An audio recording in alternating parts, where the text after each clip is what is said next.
भारत में अखिल भारत हिंदू महासभा ने एक मुहिम चलाई है। हमारा भारत का कोना कोना, कश्मीर से कन्याकुमारी तक, हर जिले, हर प्रदेश, हर गांव में हिंदू महासभा का कार्यकर्ता है, जिसको हिंदुत्व के नाम पर हम लोगों ने संगठित करके कभी वोटों का बंटवारा नहीं किया।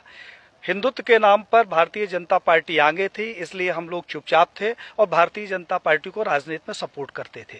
लेकिन जब हमने ये देखा कि भाजपा का जो हिंदूवाद है वो छद्मवेशी है, उनका हिंदूवाद सिर्फ राजनीति से शुरू होकर और राजनीति में खत्म हो जाता है, तो हमें लगा कि अगर ऐसे मौके पर हम लोग चुप रहे तो जो वास्तविक हिंदूवाद है वो समाप्त हो जाएगा।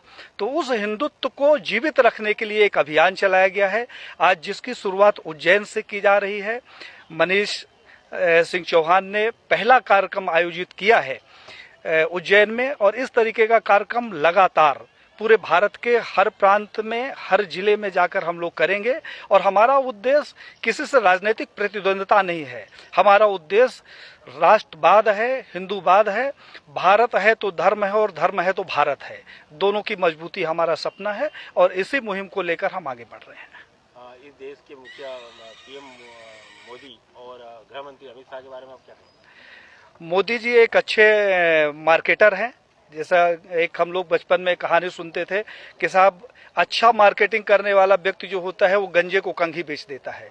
तो मोदी जी ने इस कहावत को चरितार्थ किया है। उन्होंने एक गंजा साथ में रखा है और कंघी अपने हाथ में रखी है, उसके सर पे कंघी फेरते हैं और पूरे भारत को बता देते हैं, देखा अमित शाह की कितनी बढ़िया पार्टी पड़ी हुई है। इन दोनों ने हिंदुत्व को लेकर, अभी धारा 370 का मैटर हुआ, साहब धारा 370 के मैटर में सबसे ज्यादा अगर किसी ने तारीफ की तो हिंदू महासभा ने की।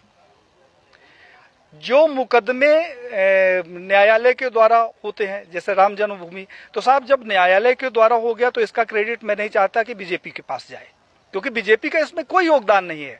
मुझे वो दिन याद है, भारत के बच्चे बच्चे को ये दिन याद होगा जब 1947 से लेकर हिंदू महासभा राम जन्मभूमि का मुकदमा लड़ रहा था। यही लाल कृष्ण आडवाणी सहित भारतीय जनता पार्टी और आरएसएस के प्रमुख नेताओं ने हमारे नेताओं से संपर्क किया और उन्होंने कहा कि भाई साहब आप लोग इस तरीके से मुकदमे लड़ते रहेंगे, अगर आप कहें तो इसका हम राजनीतिकरण कर दें और अपनी सरकार बन जाएगी तो राम जन्मभूमि का मुकदमा ठीक ठाक हो जाएगा।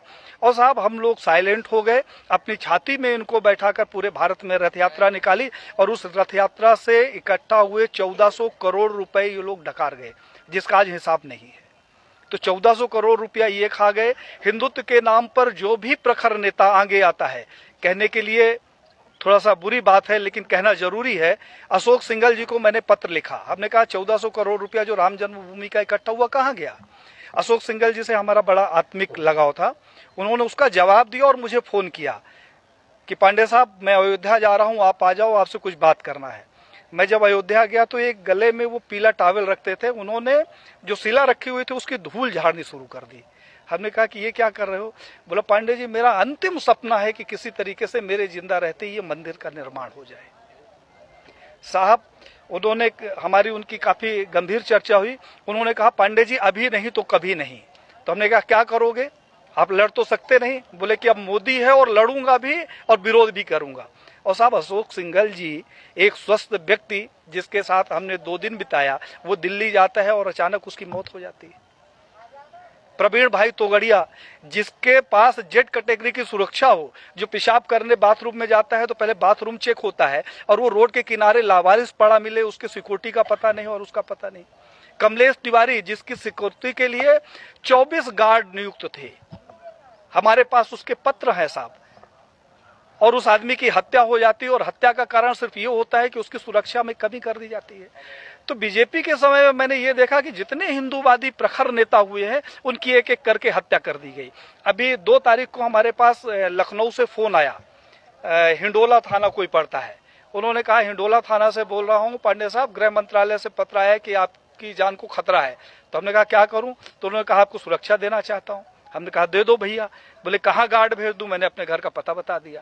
तो साहब उन्होंने कहा कि मैं वहां नहीं दे सकता हूं, मैं लखनऊ में सुरक्षा दूंगा।